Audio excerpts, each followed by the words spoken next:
Buy my bike. Mommy needs money for food. The words fell from the lips of a 7-year-old girl, her tiny hands trembling as she held up a handmade cardboard sign on the corner of a quiet street.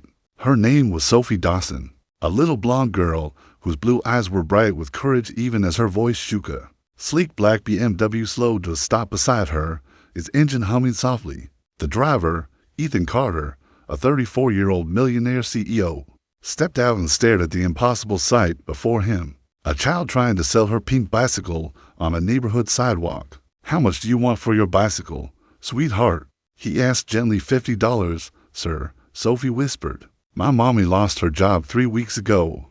We don't have much left. She said we only have $18 until she finds work again." Ethan felt something twist inside his chest, an emotion he wasn't used to feeling.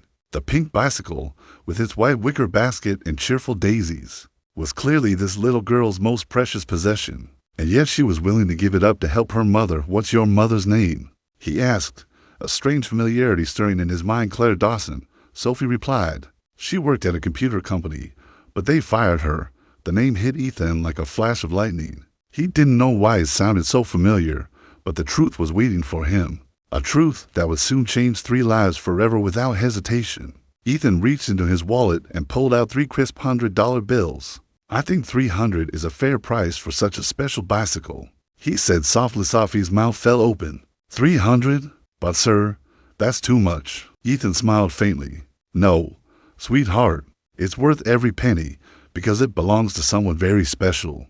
That simple act of kindness would become the beginning of a story of love, redemption, and family, one that none of them could have imagined. The next morning, dawn crept through the thin curtains of apartment to be in Maple Gardens, a modest complex in the heart of Fresno, California. 7-year-old Sophie Dawson lay awake long before sunrise, her small body pressed against the wall, listening to the quiet sobs coming from the living room. Her mother, Claire, was crying again. It had become a nightly ritual since she'd lost her job. Sophie didn't understand everything, but she knew that termination meant her mom couldn't work anymore, and that was why their meals had become simple peanut butter sandwiches, and their electricity sometimes flickered out. "I don't know what we're going to do, Mom," Claire whispered over the phone. "The rent's due Monday, and after buying groceries yesterday, I have exactly $18.37 left. I've applied for 15 jobs this week, and nobody will call me back because of what's on my record." Sophie clutched her stuffed rabbit,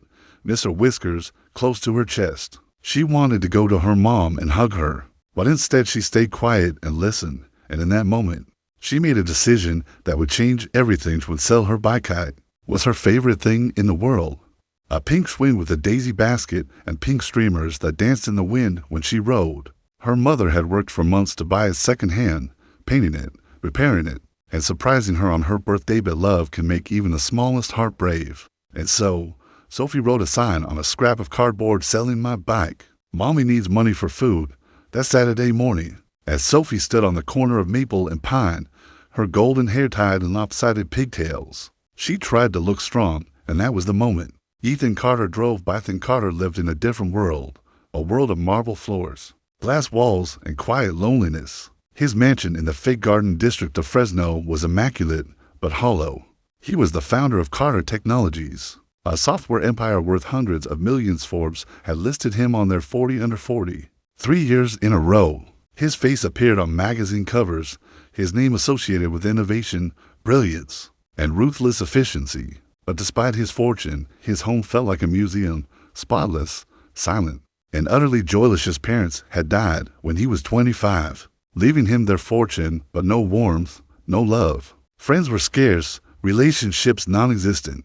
He had everything money could buy, but nothing that mattered. Ethan's reflection in the mirror showed a handsome, polished man in an Armani suit, a man who had mastered every negotiation but lost touch with humanity. When his phone buzzed with notifications, market upgrades, shareholder alerts, profit reports, he barely looked at that morning. He had no idea he was about to collide with something that would crack the armor he'd built around his heart. Turned a corner, and there she was, a tiny girl beside a pink bicycle, holding a sign in uneven handwriting. Her determination, her quiet dignity, and the heartbreak in her eyes stopped him in his tracks. Then parked his car and approached her slowly, crouching down to her level. "Hello, sweetheart," he said gently. Why are you selling your bike? Sophie swallowed hard. Because my mommy lost her job, sir. We need money for food.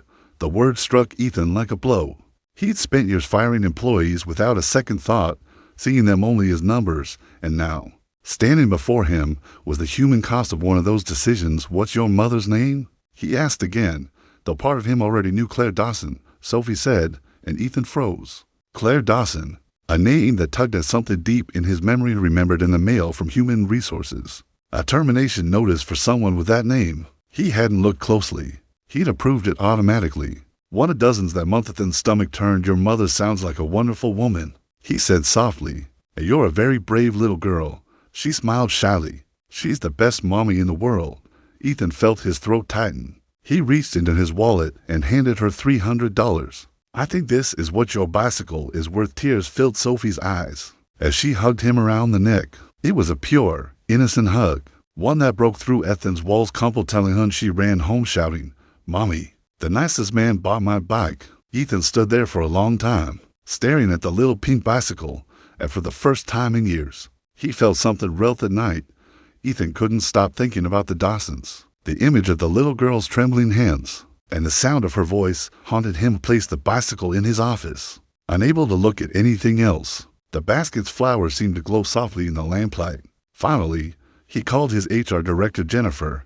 He said quietly, I need you to pull the file for an employee named Claire Dawson. She was terminated recently. I want to know everything. The next morning, when Jennifer came into his office, her face was pale. Sir, you need to see this. She placed the file on his desk. Claire Dawson was fired by mistake, she said. A software error confused her ID with another employee, Claire Dalton, who was being dismissed for embezzlement. Dawson was innocent. She shouldn't have been terminated.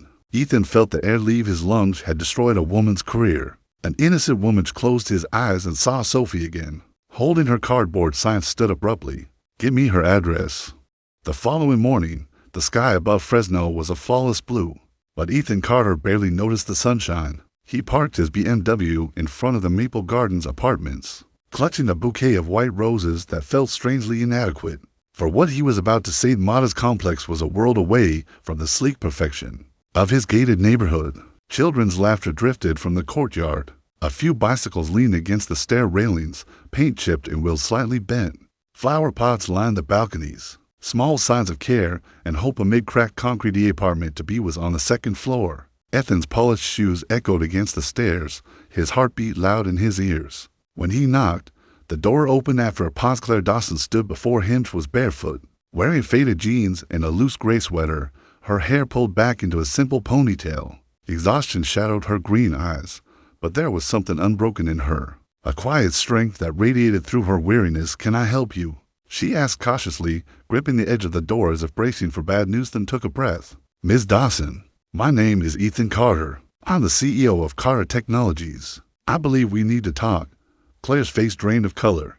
For a heartbeat, she looked as though the ground had vanished beneath her. If this is about the settlement, she said, voice tight, I already signed everything.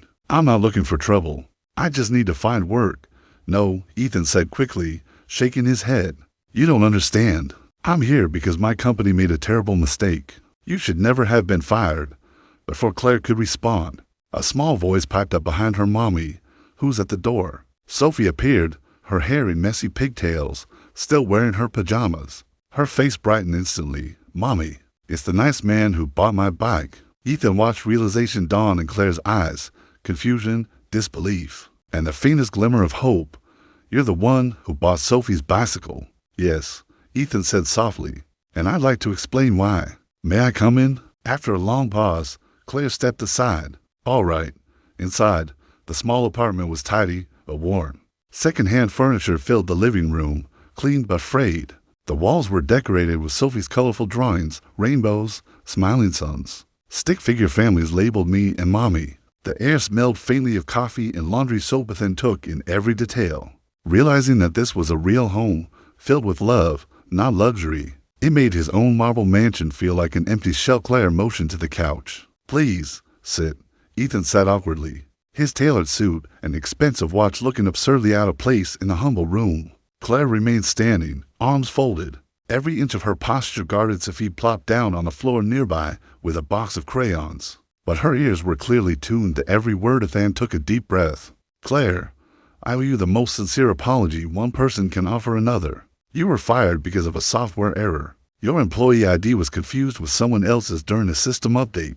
The woman who actually committed financial misconduct still works elsewhere. But the mistake fell on your record.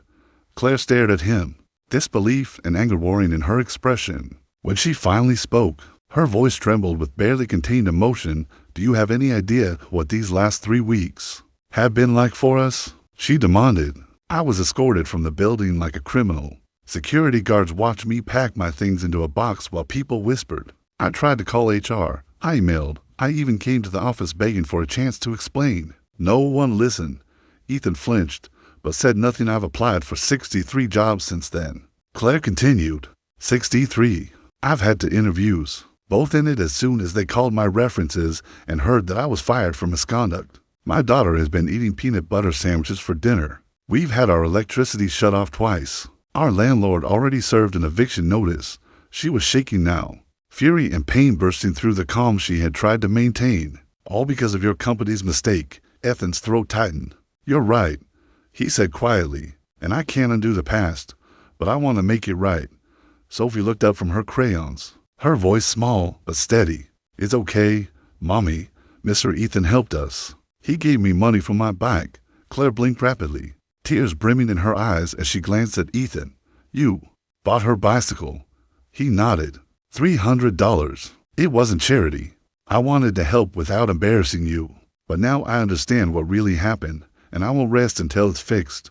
He leaned forward, sincerity etched into every line of his face. Claire, I'd like to offer you your job back with a 30% raise and full back pay for the weeks you were unemployed. I'll also issue a public correction of your record. You deserve justice. Claire was silent for a long moment, her expression unreadable. Then she asked quietly, why should I trust you? You're a CEO. I was just another name on a spreadsheet to you. How do I know this isn't about protecting yourself from a lawsuit? Ethan met her gaze. Because 3 days ago, I met a little girl selling her bike to buy food for her mother. And that little girl looked at me with more courage and honesty than I've seen in years. Because I saw what my indifference did to real people, to you. And because, for the first time in my life, I feel ashamed of what I've become. Sophie tilted her head.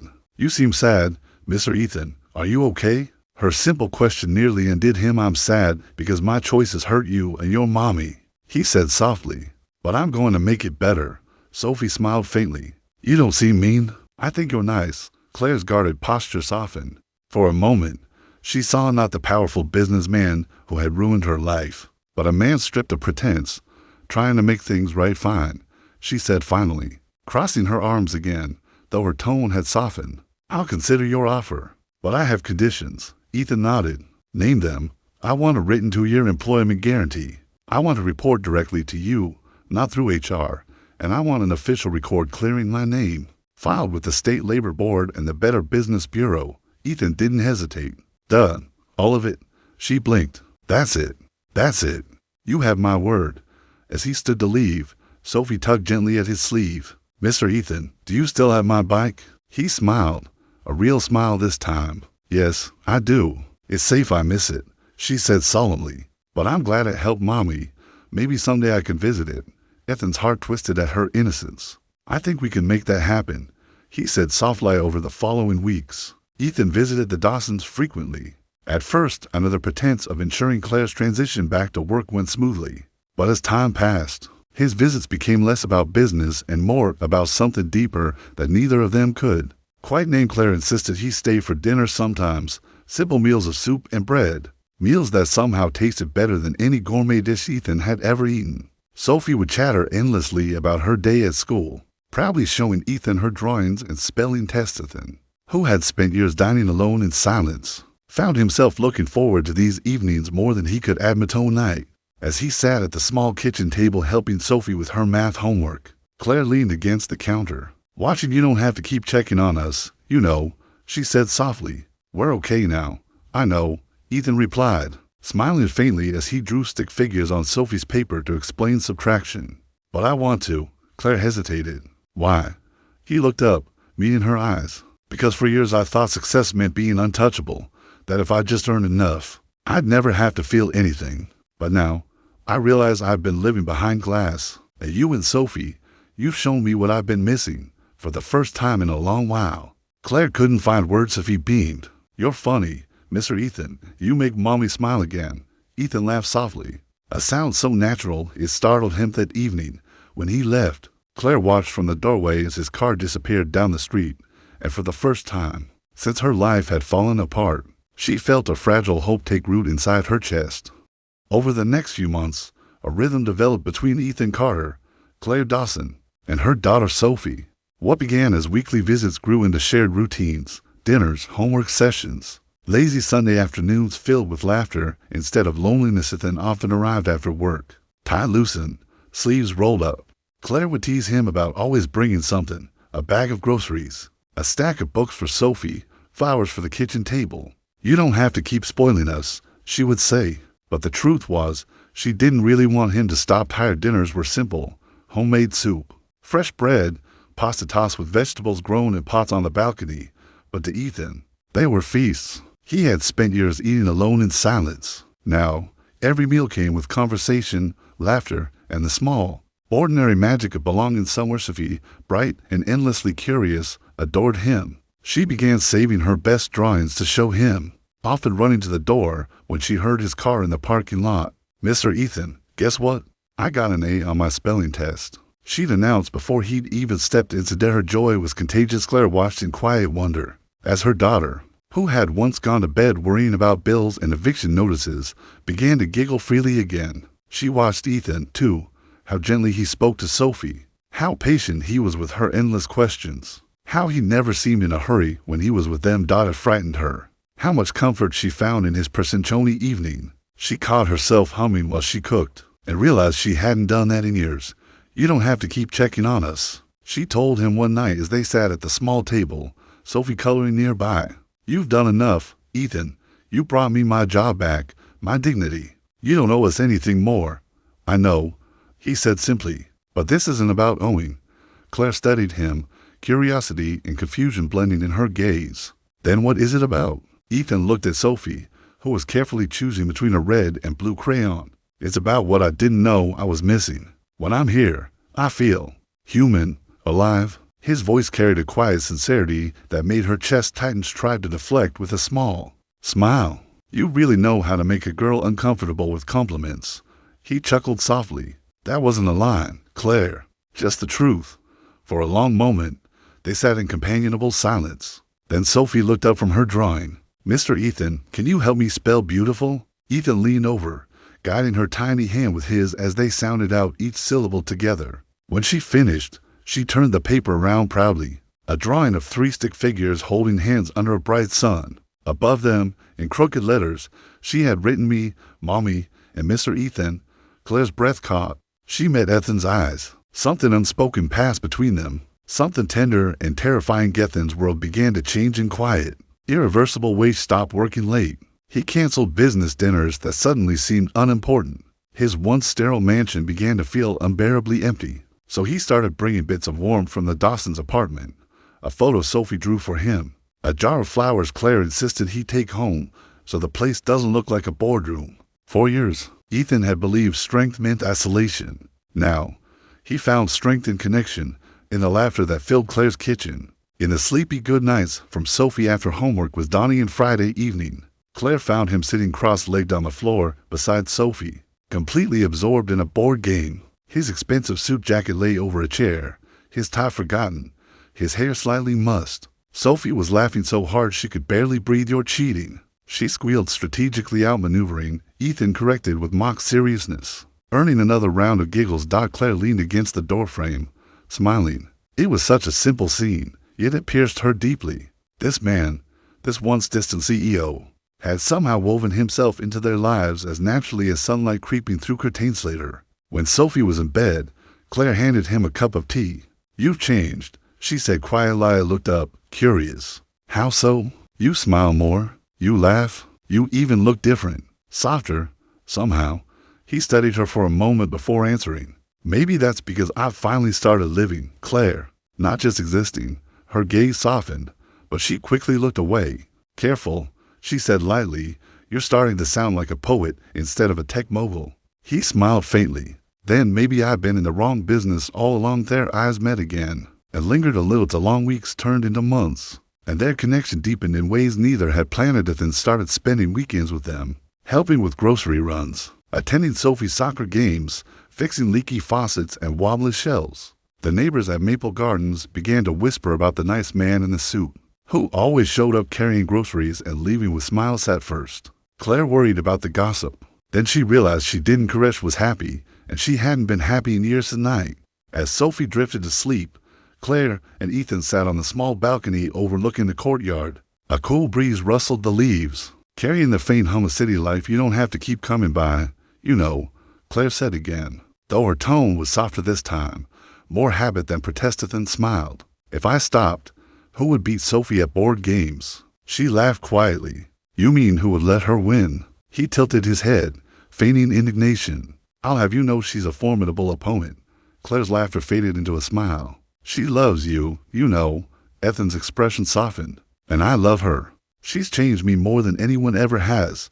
Claire looked down at her hands, her heart thudding in her chest. You're good with her. With both of us? Ethan hesitated, then said quietly, you've both given me something. I never thought I'd have a family. For a moment, neither of them spoke. The night air wrapped around them like a soft blanket.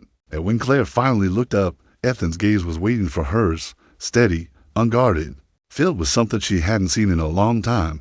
Love changed in Ethan and didn't go unnoticed. At his company, his employees whispered about how the once intimidating CEO now smiled in hallways, took interest in people's families, even closed his laptop at a reasonable hour. What's gotten into you, boss? His assistant Margaret asked one afternoon. Life, he said simply. Surprising, even himself spent less time chasing numbers and more time chasing moments.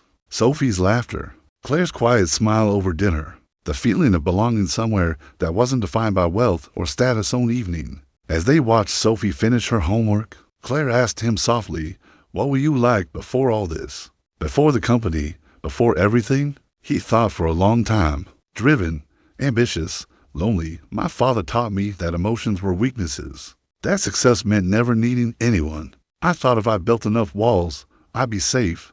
Sophie looked up from her notebook. That sounds really lonely, Mr. Ethan.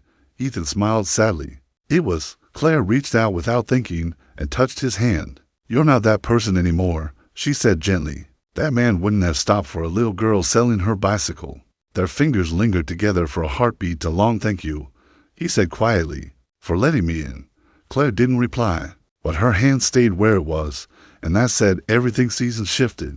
Summer melted into autumn, and Maple Gardens trees turned gold and crimson. The air grew cooler, and so did the distance between what they were and what they were becoming. They never labeled it, never said the words, but every shared glance, every gentle touch, every quiet dinner after Sophie went to bed spoke volumes. At night, after a long day at work, Ethan arrived late to find Claire asleep on the couch, a blanket barely covering her. He stood there for a long moment, watching her breathe.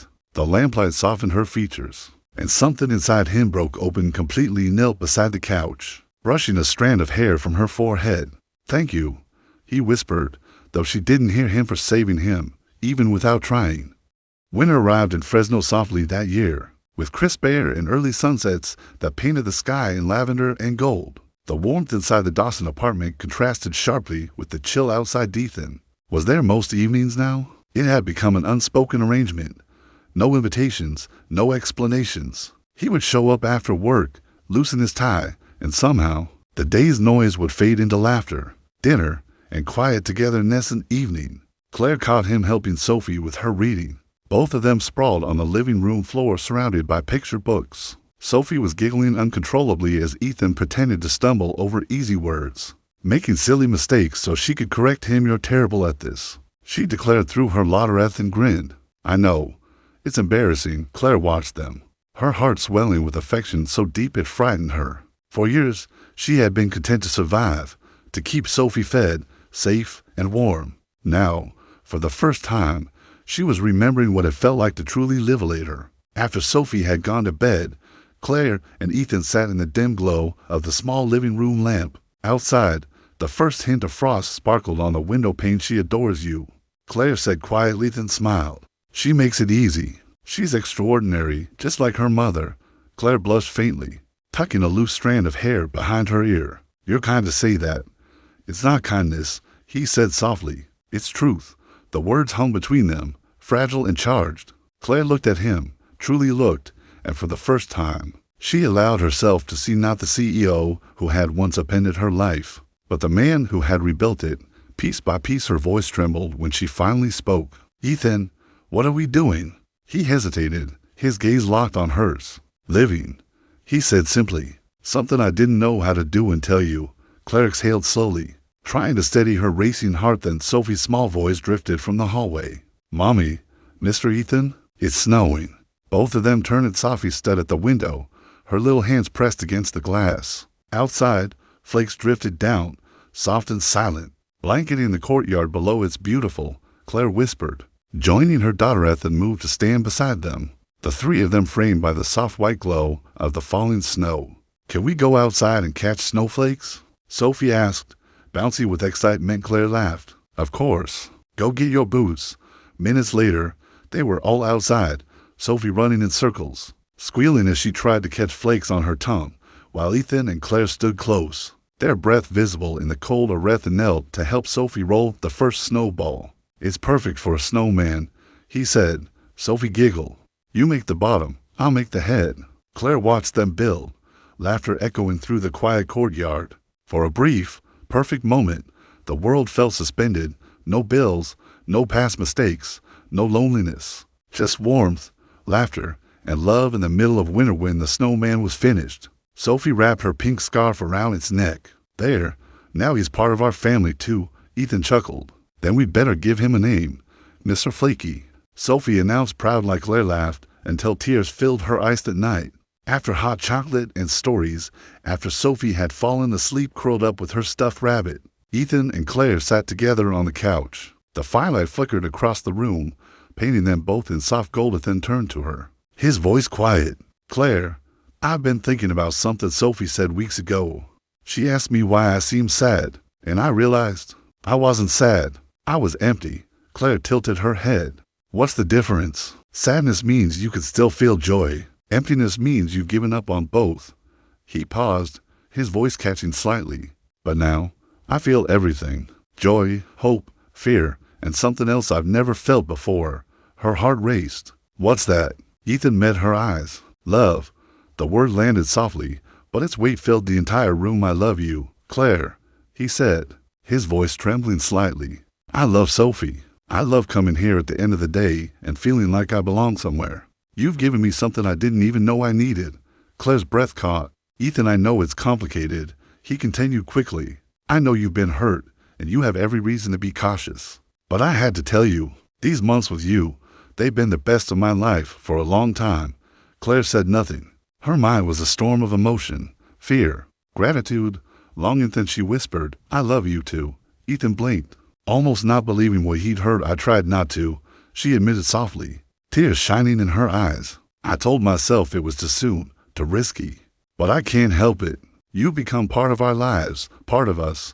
Their first kiss was soft, tentative, filled with everything they hadn't said for months. When they finally pulled apart, both were breathless and smiling through tears. Outside, snow continued to fall, blanketing the courtyard in quiet perfection. But happiness, Claire would soon learn, never arrives without a test. It was a gray morning in February when an unexpected knock came at her door. Claire opened it and froze. Standing there was Ryan Blake, the man who had vanished from her life 8 years ago, leaving her 6 months pregnant. And Alana looked different now, older, sharper, dressed in an expensive coat and polished shoes. His smile was easy, but his eyes carried a flicker of calculation that made Claire's stomach twist. Hello, Claire, he said smoothly. You look beautiful.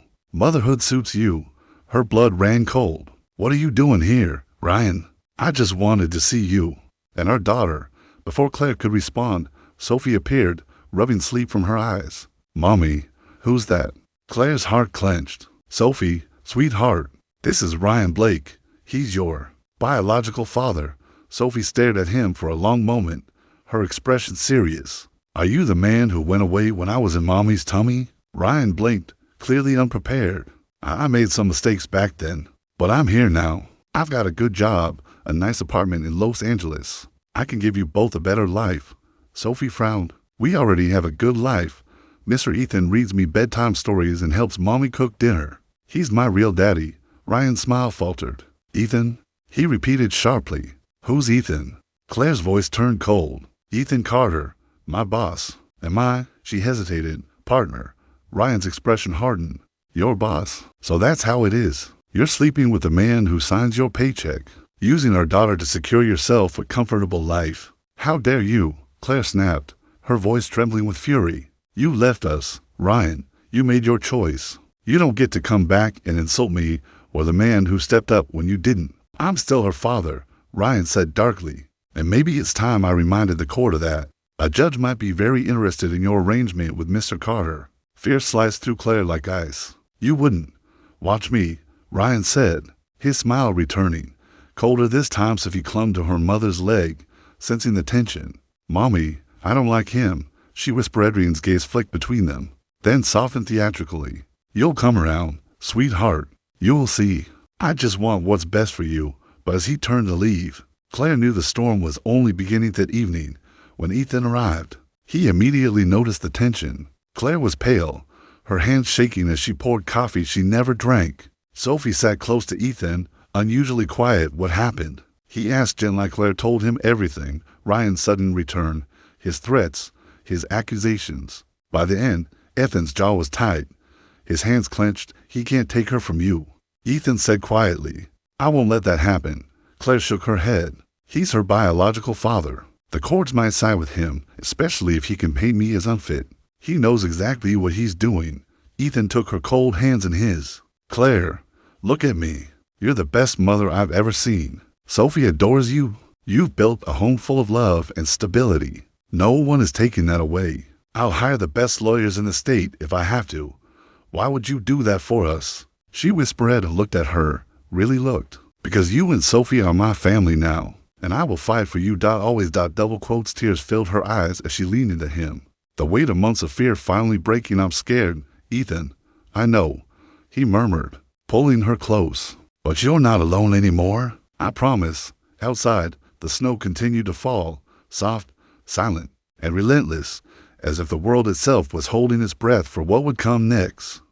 The following weeks became a blur of court papers, tense phone calls, and sleepless nights. The fragile peace that had once filled the Dawson apartment was replaced by the hum of anxiety. And Blake had filed for joint custody of Sophie. Claire's heart broke the moment she saw the notice. Her hands trembled as she read the formal language, the cold, impersonal words that threatened to tear apart the life she had built. Ethan was at her side.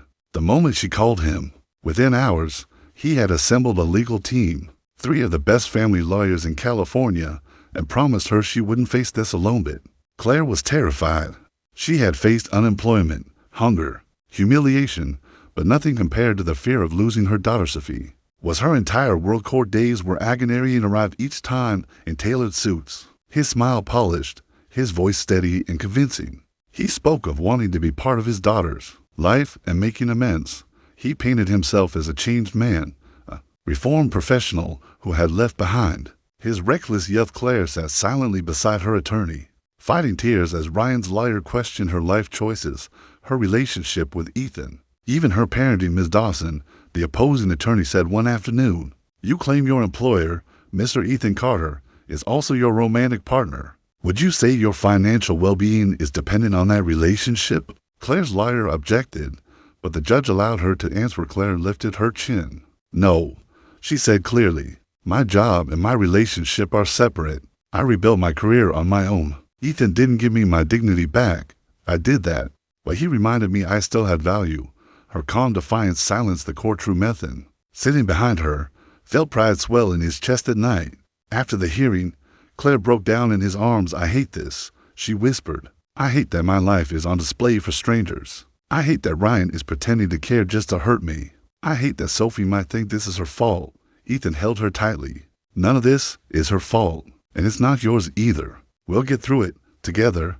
Claire's voice cracked. "You keep saying that like it's a promise." "It is," he said softly. "And I don't break promises."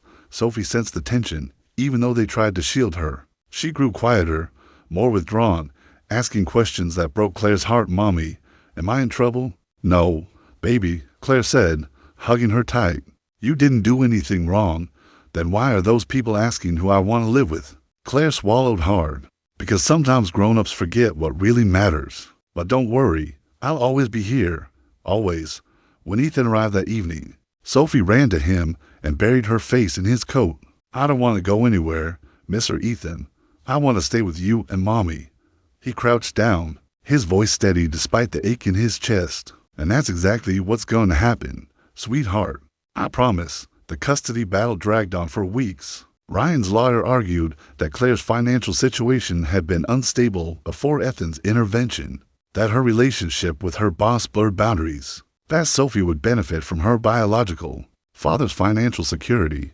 But the truth had a way of shining through. Claire's lawyer presented evidence of Ryan's past unpaid child support for another child he'd fathered years before, a history of reckless spending, a DUI conviction he had conveniently failed to mention when confronted. Ryan's smooth facade began to crack. The final blow came when Sophie, during a private interview with the court-appointed psychologist, said softly, "Mr. Ethan is my daddy. He's the one who reads me stories, tucks me in, and makes Mommy smile. My other daddy is just a stranger." When the psychologist repeated those words in court, even the judge looked moved. The ruling came 2 weeks later. Claire sat in the courtroom, Ethan's hand clasped tightly in hers. Ryan sat across the aisle, his jaw tight. Judge cleared his throat. "After reviewing all evidence and testimony, the court finds it in the best interest of the child to remain in the primary custody of her mother. Ms. Claire Dawson, Mr. Ryan Blake will be granted supervised visitation twice per month, contingent upon completion of a parental responsibility program." Claire's breath caught. Tears spilled down her cheeks as she pressed a trembling hand to her mouth. Ethan exhaled slowly, relief washing over him like sunlight after a storm. Ryan's face hardened, but he said nothing. He stood abruptly, his chair scraping against the floor, and stormed out of the courtroom. Sophie's world, their world, was safe outside the courthouse. Claire turned to Ethan, her eyes still wet. "It's over." He smiled softly. "Yes, you did it. You did it." Not Webbecows. He knew, despite all his money and influence, that it was Claire's courage that had saved them. She threw her arms around him, sobbing into his shoulder. "I don't know what I'd do without you." Ethan held her close. "You'll never have to find out."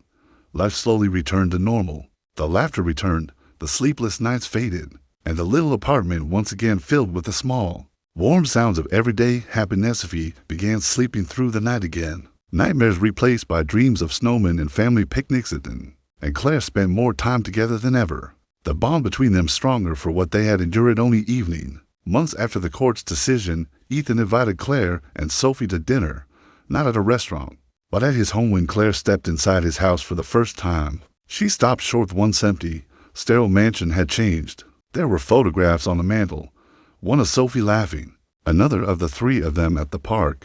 A vase of wildflowers sat on the dining table. "Ethan," she whispered, looking around in awe. "It's beautiful." He smiled nervously. It was missing something, someone, until now. Sophie squealed as she spotted her bicycle in the corner of the foyer, polished and shining. "Its basket freshly painted my bike," she cried, running to Jonathan. Chuckled. "It was lonely in storage. I thought it deserved to come home." Sophie threw her arms around his waist. "Thank you, Mr. Ethan." Claire's eyes filled with tears. Dinner was quiet, but perfect. They laughed, they reminisced. They finally felt free after Sophie had fallen asleep on the couch, curled up with a blanket. Ethan turned to Claire. "There's something I want to ask you," he said. His voice, unsteady, smiled faintly. "That sounds serious." "It is." He reached into his pocket and pulled out a small velvet box. Claire's breath caught. "Claire Dawson," Ethan said softly, opening the box to reveal a simple, elegant diamond ring. "You and Sophie have given me a home I never knew I needed. I don't want to go another day without calling you my family. Will you marry me?" Tears filled her eyes as she covered her mouth with her hand. "Ethan." He smiled nervously. "Is that a yes?" She laughed through her tears. "Yes, of course it's yes." Ethan slipped the ring onto her finger. And in that moment, surrounded by warmth, love, and the quiet hum of a life rebuilt, the world seemed to stand still at night. As he carried a sleeping Sophie to her room and tucked her in beside her favorite stuffed rabbit, Ethan whispered, You don't have to sell your bike ever again, sweetheart. You're safe now. Sophie stirred, murmuring sleepily, I know, Daddy, and for the first time, Ethan realized she had called him Daddy without hesitation, as naturally as breathing. He stood there for a long moment, watching her sleep. Before returning to the living room, Claire met him with a soft smile. She called you Daddy. She whispered. Ethan's voice was thick with emotion. Yeah, she did. Claire reached for his hand. She was right. Spring arrived gently that year, with sunlight spilling across the streets of Fresno and blossoms unfurling on every corner. Life, once fragile and uncertain, now felt warm and steady again. Dawson's, no, the Carters, as they would soon be, had found a rhythm that felt almost magical. Ethan's once empty mansion was no longer a museum of glass and silence. It was a home filled with laughter, footsteps, crayons scattered across tables, and the smell of Claire's cooking that seemed to linger even after dinner and where sterile marble had once echoed with loneliness. Now there were signs of life everywhere. Sophie's bicycle parked by the door, her artwork proudly taped to the fridge, her laughter ringing through the halls. Ethan would often find her curled up in his office chair, pretending to run the company, even imaginary orders into a plastic toy phone. Mr. Carter, we need more cookies in the break room, she'd announce in her most serious voice, making him laugh until he couldn't breathe. Claire would appear in the doorway, smiling as she watched them together. Her daughter and the man who had become their world. The wedding was small, intimate, and perfect. They chose a garden behind a little white church, surrounded by friends, co-workers, and a few neighbors who had watched their story unfold. The air was fragrant with roses and honeysuckle. Sophie was the flower girl, scattering petals with gleeful precision, her pink dress fluttering in the breeze. She looked radiant, beaming with pride and happiness as Claire walked down the aisle. Ethan felt his throat tighten. She looked breathtaking, not just because of the simple elegance of her gown, but because of the quiet strength in her eyes when she reached him. He whispered, You're everything I never knew I needed. Claire smiled, her hand trembling slightly in his. And you're everything I never thought I'd have. The ceremony was short, but heartfelt. When the minister asked for vows, Ethan spoke first. Before I met you, I didn't understand what love really meant. He said softly, I thought it was something that complicated people's lives. I was wrong. You and Sophie taught me that love is a weakness. It's strength. It's choosing someone every day, even when life gets hard. I promised to spend every day proving that I deserve the two of you. There wasn't a dry eye in the garden. Claire's voice trembled as she replied, You walked into my life when everything was falling apart. I thought I was broken beyond repair. But you didn't fix me. You reminded me that I wasn't broken at all. You gave Sophie the father she always dreamed of, and me the partner I never thought I'd find. I love you, Ethan, more than words will ever say. When they kissed, the applause was soft but full of joy. Sophie squealed and clapped, shouting, Yay, Mommy and Daddy are married. And just like that, they were at our honeymoon. Wasn't extravagant, a week at a cozy cabin near Lake Tahoe, but it was perfect. They spent mornings watching the sunrise through the trees, afternoons walking along the water's edge, and evenings curled by the fire as Sophie roasted marshmallows and insisted on telling bedtime stories so night. As snowflakes drifted outside the cabin window, Claire rested her head on Ethan's shoulder. Do you ever think about how it all started? She asked. Edith and chuckled softly. A little girl and her pink bicycle. Claire smiled. It feels like a lifetime ago. He turned toward her, brushing a lock of hair from her face. It was the best accident that ever happened to me. Back home, life blossomed in small, beautiful ways. Claire returned to work full-time at Carter Technologies, this time as a project manager. She thrived, confident, capable, and respected.